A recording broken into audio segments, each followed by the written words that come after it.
Vžite sa do kože vášho hotelového hostia. Z recepcie prichádza absolútne plný dojmov a to ešte nevie, čo ho na hotelovej izbe čaká. Súčasťou takmer všetkých lepších zariadení sú darčeky na hotelových izbách.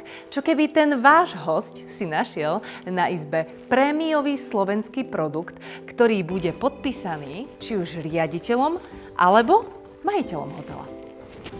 Poďte sa spolu so mnou pozrieť na to, aké darčeky pre hostí sú súčasťou šťavy do horeka. Ako prvé máme k dispozícii takéto mini Gentle Jammy na podkladovom letáku a viete si tam vložiť či už vlastný text, logo alebo samotné podpisy.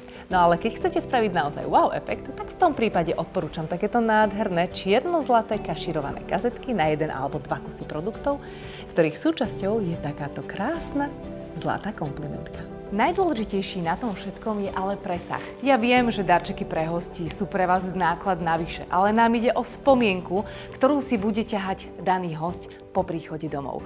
No a keď si zvolíte napríklad aj personalizované etikety na produktoch, tak máte istotu, že hosť po každom jednom zahlbení lyžičkou do daného Gentle Jammu bude spomínať na šťavnatý pobyt u vás.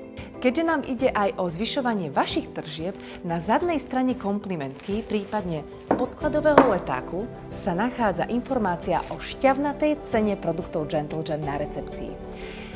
Cieľ je, aby hostia, ktorým zachutí Gentle Jam, si išli daný Gentle Jam kúpiť na recepciu. Tým pádom budete mať väčšie tržby. A keďže zvýhodnenú cenu budú mať oni, tak zvýhodnenú budete mať cenu aj vy v rámci nákupu. Dobrý deal, že?